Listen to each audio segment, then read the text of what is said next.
জয় গুরু। খামখেয়ালি প্রাণ চ্যানেলে আপনাদের স্বাগত। আজ আমরা পড়ব শ্রুতি স্মৃতি গ্রন্থ থেকে কিছু অংশ। জয় গুরু। 24শে কার্তিক, শনিবার, 1330। সন্ধ্যার পর বেরিয়ে ফিরে এসে ঠাকুর বসেছেন। কথায় কথায় রোগীর পরিচর্যার কথা উঠল।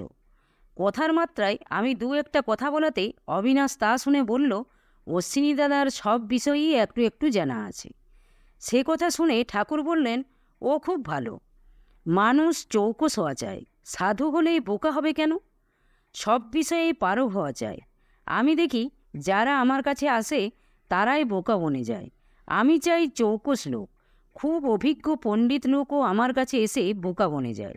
একমাত্র শ্রীকৃষ্ণের জীবনই পূর্ণ জীবন। তাকে আদর্শ করা চায়।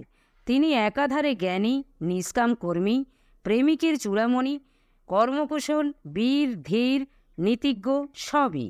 সন্ন্যাসীর জীবনও পূর্ণ নয়। ঠাকুর জলযোগ করে এসে ফের বসলেন। কথায় কথায় শ্রীরামকৃষ্ণদেবের কথা উঠল। তিনি বললেন, সংসারে থাকার সময় তাকে আমি একবার দেখেছি। আমি তখন বালক। তখন তার ক্যান্সার হয়েছে। চিকিৎসার জন্য ভক্তেরা তাকে কলিকাতায় এনেছে। আমি যখন সংসার ত্যাগ করি তখন আমাদের বাংলাদেশের সিদ্ধ মহাপুরুষ প্রায় সকলেই দেহ রেখেছেন। কত সাধুর পিছু পিছু ফিরেছি, কিন্তু ঈশ্বর বেশি দিন আমায় ঘোরাননি। অনেকের তল্পিতল্পা ঝুলি ঝান্ডা বয়েছি, কিন্তু বড় জোর 2-3 দিনের জন্য। এর ভেতরেই তাদের মধ্যে এমন কিছু একটা দেখেছি যাতে আমার মন বিগড়ে গেছে। পূর্ণানন্দ স্বামীর ওখানেও গিয়েছিলাম। সেখানেও দেখলাম অধিকাংশই বৈদ্য, না হয় কায়স্থের ছেলে।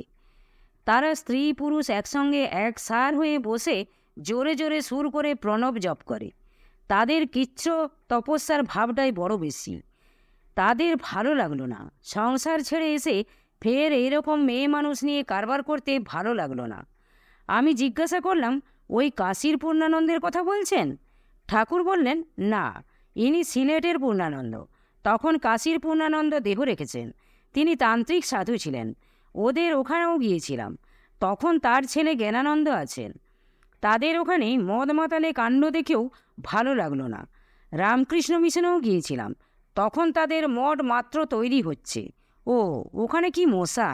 তখন ওখানটা জঙ্গল ছিল কি না? তখন আমি সাত্ত্বিক আহারাদি করি। কাপড়খানা খুন খারাপি রঙে ছোপানো ছিল। ওটা রং করার উদ্দেশ্য। এই সেদিন বিহারি যেমন বলল, কাপড় ময়লা হয়ে যায় কি না, রং করলে কাপড় কালো হলেও জানা যায় না। ওদের ওখানে মাছ মাংস খায়। আমি খেতে বসেছি। সব একসঙ্গে খেতে বসেছি। আমাকেও মাছ দিতে এলো। আমি নিষেধ করলাম। তাতে ওদের সন্ন্যাসীদের মধ্যে একজন আমায় ঠাট্টা করলো। তাতে আমার মন খারাপ হয়ে গেল। আমার মনে হলো আমি মাছ মাংস খাই না, তাতে কি দোষ হলো? তারপর ঠাট্টা যদি সাধারণের মধ্য থেকে করতো তাতে মন তত খারাপ হতো না, কিন্তু তা না হয়ে মুরব্বীদের মধ্যে একজন ঠাট্টা করলো। আমার মনে হলো এরা কেমন সাধু। আমি জিজ্ঞাসা করলাম, ঠাকুরের তখনও গুরুলাভ হয়নি? ঠাকুর বললেন, তুমি কি আমার এসব বৃত্তান্ত শোনোনি? আমি বললাম, না ঠাকুর। ঠাকুর বলতে লাগলেন, গৃহস্থাশ্রমে থাকার সময় আমি মন্ত্র পাই। স্ত্রী বিয়োগের পর সংসারে কিছুই ভালো লাগতো না। খাওয়া, শোয়া, ওঠা, বসা সবেতেই অশান্তি ভোগ করতে থাকি। আহার নিদ্রা একরকম ত্যাগই হয়েছিল। যখন এমনই মনের অবস্থা, তখন একদিন রাত্রে ঘুমাচ্ছি, এমন সময় শুনলাম কে যেন বলছে, বৎস, বড়ই কাতরভাবে তুমি আমায় ডাকছ। আমি এসেছি, এই নাও। শুনেই আমার ঘুম ভেঙে গেল। আমি চেয়ে দেখলাম এক মহাপুরুষ দাঁড়িয়ে আছেন।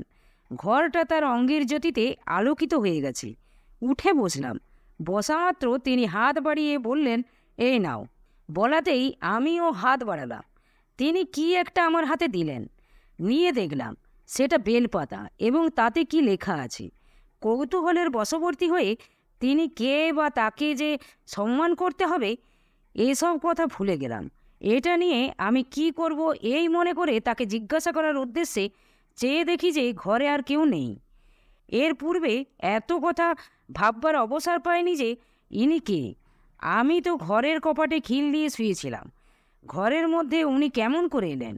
তাকে না বুঝে কৌতূহল বসে তিনি যা দিয়েছিলেন তাই দেখতে ব্যস্ত হয়েছিলাম। তারপর মনে হলো, যা, আমি কি করলাম, তাকে না ধরে কি ভুলই না করলাম। তখন কপাট খুলে ছুটলাম, বাড়ির এদিক ওদিক সব খুঁজলাম, কোথাও তাকে দেখতে না পেয়ে ফের এসে শুলাম। ঘুম তো হলোই না, রাতটা এমনিই কেটে গেল।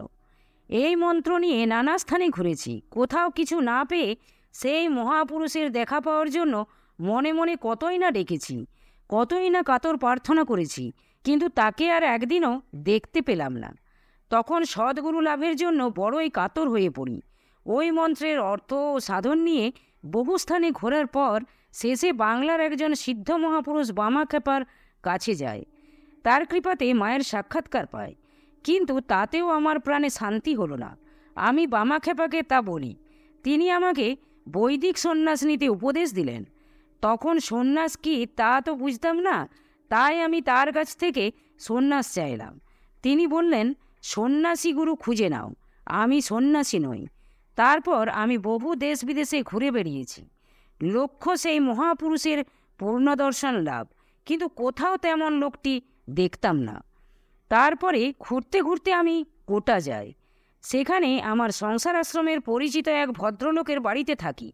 তখন ঘুরে ঘুরে শারীরিক ও মানসিক ক্লেশে ক্লান্ত হয়ে পড়েছিলাম। এক জায়গায় 2-4 দিন থেকে একটু সুস্থ হবার জন্য ওই ভদ্রলোকের বাড়িতে উঠি। একদিন ওরা বলল, চলো, এক মহাপুরুষ আজ বেদান্ত সম্বন্ধে বক্তৃতা দেবেন, শুনতে যাই।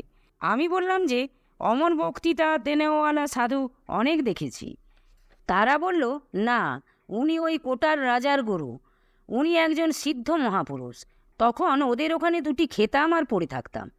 ওদের সঙ্গে তো মন মিলত না, তাই ওদের সঙ্গে ওরকম বেড়াতেও ইচ্ছা হতো না। যাই হোক, তাদের সঙ্গে গেলাম। বক্তৃতার স্থানটা একেবারে লোকে লোকারণ্য হয়ে গেছে। তিনি একটা মঞ্চের ওপর দাঁড়িয়ে বক্তৃতা প্রদান করছেন। তাকে দেখেই আমি এই পেয়েছি বলে জানি না কেমন করে ভিড় ঠেলে ছুটে গিয়ে তার পায়ের তলায় পড়ে গেলাম। তারপর কি হলো কিছুই জানি না। যখন জ্ঞান হলো তখন দেখি যে সকলে চলে গেছে, কেবল 2-5 জন লোক আমাদের ঘিরে আছে, আর আমার পরিচিত সেই ভদ্রলোক 3 জন দাঁড়িয়ে আছে। আমি শুনলাম উনি বলছেন, এখন তোমাদের লোককে নিয়ে যাও, ও সুস্থ হয়েছে। আমি বললাম, কোথায় যাব? আমি যাব না। আজ কতদিন ধরে আমি তোমায় খুঁজে বেড়াচ্ছি, আজ তোমায় পেয়েছি, তোমায় ছেড়ে কোথায় যাব? আমি তোমার সঙ্গে যাব। তিনি কিছুতেই নিয়ে যাবেন না, কিন্তু আমিও নাছোড়বান্দা। তারপর তিনি দয়া করে সঙ্গে করে পুষ্করে নিয়ে গেলেন। পুষ্করে তার আশ্রম ছিল। প্রথম আমার কি না পরীক্ষা গেছে। শক্ত শক্ত কাজের বরাদ্দ আমার উপরেই হতো। কাঠ কাটতে হাতে কড়া পড়ে যেত, গরু ঘোড়ার ঘাস কাটতে হতো।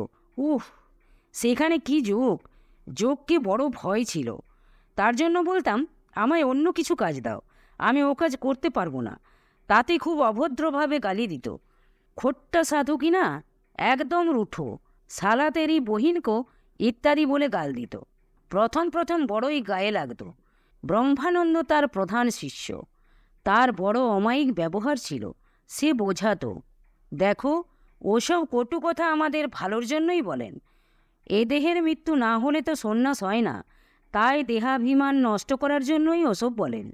আমি জিজ্ঞাসা করলাম, ওই ব্রহ্মানন্দ কি পুষ্করের ব্রহ্মানন্দ, যিনি জ্ঞান ভক্তির উপদেশপূর্ণ ভজন গান রচনা করেছেন? ও দেশে তার খুব প্রতিষ্ঠা দেখে এলাম। ও দেশের সকলেই প্রায় তার ভজন গায়। তার রচিত বইয়ের খুব প্রচারও দেখে এলাম। ঠাকুর বললেন, হ্যাঁ, উনি ওই এখন মঠের মালিক হয়েছে। ঠাকুর আমাকেই মহান্ত করতে চেয়েছিলেন, আমি অস্বীকার করি। আমি তাকে বলি, ওখানের মঠের মহান্ত হতে হলে আমাকে এ বয়সে তুলসীদাসী রামায়ণ, দোহা এসব মুখস্থ করতে হবে, তা আমার দ্বারা হবে না। তারপর একদিন ঘাস কাটতে গিয়ে মনে করলাম, যোগ তো আর আমায় খেয়ে ফেলবে না। এই ভেবে একটা যোগ হাতে করে ধরে গায়ে মেখে ফেললাম। সেই দিন থেকে ভয় ভেঙে গেল। আর একদিন পাছায় একটা যোগ ধরে, তা দেখে রাগ করে 2-10টা যোগ গায়ে ধরিয়ে দিই। আর সেই অবস্থায় ঘাস মাথায় করে ঠাকুরের কাছে এসে হাজির হই। ঠাকুর কিছু বললেন না, কিন্তু তারপর দিন থেকে আমাকে আর ঘাস কাটতে যেতে হতো না। ঠাকুরের মঠে কত লোক যে খেত তার ঠিকানা ছিল না। যে আসতো সেই পাত পেরে বসে যেত, কিন্তু আমার বেলায় ব্যবস্থা করলেন ভিক্ষা। ও, ভিক্ষা করা কি দায়? এও আমার হিতকামী হয়েই করেছিলেন। সুখে লালিত পালিত হয়েছিলাম, বড়ই আদুরে ছিলাম, অভিমানটা বড়ই প্রবল ছিল। এর ফলে অভিমান কেটে গেল। তখন বুঝলাম সন্ন্যাস জীবন ভিক্ষুর জীবন, গৃহস্থের মুখাপেক্ষী। প্রথম দিন ভিক্ষা করতে গিয়ে শহরে ভিক্ষা করতে পারলাম না, বড়ই লজ্জা হলো। মনে হলো এখানে এত লোক, এদের সামনে কেমন করে ভিক্ষা করব। শহরের শেষে একটা মোড়ে এসে দাঁড়ালাম। মনে করলাম এই পথে যে যাবে তার কাছে ভিক্ষা চাইব, অন্য লোকে জানতে পারবে না। কোনো লোককে আসতে দেখলে কী বলে ভিক্ষা চাইব সেসব কথা মনে মনে আওড়ে ঠিক করে থাকি। কিন্তু যেমনি কাছে আসে অমনি কে যেন আমার গলা চেপে ধরে, আর কিছু গুলি সরে না, আর ভিক্ষা চাওয়া হয় না। আবার একজনকে আসতে দেখে মনে মনে এবার খুব বল বাঁধতে থাকি, কিন্তু কাছে এলে আর কথা জোগায় না, শেষে চাওয়া হয় না। এমনি করে প্রথম দিন আর ভিক্ষা করা হলো না। মনে মনে স্থির করলাম না হয় কিছু খাবো না, না খেলে ভিক্ষার দরকার নেই। সেদিন এমনি শুধু হাতে ফিরে এলাম। সেদিন মোটেই খেতে দিল। তারপর আবার এলাম, এদিন ভিক্ষা নিয়ে গেলাম। ঠাকুর প্রাণে প্রাণে আমায় খুব ভালোবাসতেন। একদিন তিনি বললেন, আচ্ছা তোমায় সন্ন্যাস দেওয়া যাবে। সেদিন আমার পরিচয় চাইলেন, আমার পিতামাতা জীবিত আছেন কিনা জিজ্ঞাসা করলেন। আমার পিতার জীবিত থাকার কথা বললাম। আমার পিতার অনুমতি নিয়ে তবে তিনি আমাকে সন্ন্যাস দেবেন প্রকাশ করলেন। আমি বললাম, পিতা কখনো অনুমতি দিতে পারেন না। ব্যাসদেবের মতো পিতা ছেলের পিছু পিছু ছুটে বেরিয়েছিলেন। ওদের কথা তো ছাড়, তিনি শাস্ত্রীয় প্রমাণ উল্লেখ করে বললেন, পিতামাতা বর্তমানে তাদের বিনা অনুমতিতে সন্ন্যাস নিলে পিতৃমাতৃ হন্তা পাপে পাপী হতে হয়। আমি বললাম, আইনের চেয়ে নজির বড়। আইনে এরকম শাস্তির বিধান থাকে, কিন্তু হাইকোর্টের বিচারে অবস্থা বিশেষে যদি বিপরীত সিদ্ধান্ত হয় তবে সেই সিদ্ধান্তই নজির হয় এবং তা আইনের চেয়ে বেশি গ্রাহ্য হয়। বুদ্ধ, চৈতন্য প্রভৃতির কথা বললাম। আমার যুক্তি শুনে তিনি সন্তুষ্ট হলেন। ঠিক শাস্ত্রমতো সন্ন্যাস কিনা তাই আমাকে পিতৃঋণ পরিশোধ করার জন্য গয়াতে শ্রাদ্ধ করতে পাঠালেন। গয়ালীরা বলল, তাদের গুরু বলে স্বীকার করতে হবে, পা পূজা করতে হবে, তবে তারা শ্রাদ্ধ করাবে। আমি অস্বীকার করলাম। আমি তাদের পুরোহিত বলে স্বীকার করতে রাজি ছিলাম, কিন্তু তারা তা মানবে না। তারা বলল, গুরু বলে স্বীকার না করলে তারা মন্ত্রপাঠ করাবে না। আমি জবাব দিলাম, গয়া শ্রাদ্ধ করব না। আমি ফিরে গেলাম। ঠাকুরই গাড়ি ভাড়া দিয়ে পাঠিয়েছিলেন। ফিরে গিয়ে সব বললাম আমি একজনের কাছে মাথা বিকিয়েছি, আবার তাদের গুরু বলে স্বীকার করে তাদের পা পূজা করতে পারবো না। ঠাকুর শুনে আরও সন্তুষ্ট হলেন। তারপর তিনি নিজেই পিতৃ শ্রাদ্ধাদি করিয়ে সন্ন্যাসে দীক্ষিত করেন। দীক্ষা দেবার পর থেকে মায়ের মতো স্নেহ করতেন, আমায় খুবই ভালোবাসতেন। ভালো না বাসলে তিনি কি আর আমার সঙ্গে বাংলা আসামের মতো জায়গায় আসতেন? আমি তাকে গারোহিল পর্যন্ত নিয়ে গিয়েছিলাম। তারপর বহুদক সন্ন্যাস দিয়ে কিছুদিন নিজেও সঙ্গে করে নিয়ে বেড়ালেন। তারপর একলা ছেড়ে দিলেন। ভারত ভ্রমণ করে ফিরে যাওয়ার পর আমায় আদেশ করলেন, তোমার এখন বহুদক অবস্থা কেটে গেছে, এখন কুটির বেঁধে বসে যোগাভ্যাস করবে। আমি তাকে যোগ শিক্ষা দিতে বলায় তিনি বললেন, আমি যোগীগুরু নই, উপযুক্ত যোগীগুরু দেখে নাও। তারপর যেসব ঘটনা হয় তা কতক যোগীগুরুতে বর্ণনা করেছি। জয় গুরু, জয় গুরু। আজ এই পর্যন্তই। যদি আপনাদের ভালো লেগে থাকে তাহলে চ্যানেলটিকে সাবস্ক্রাইব করে সাথে থাকবেন। জয় গুরু, জয় গুরু।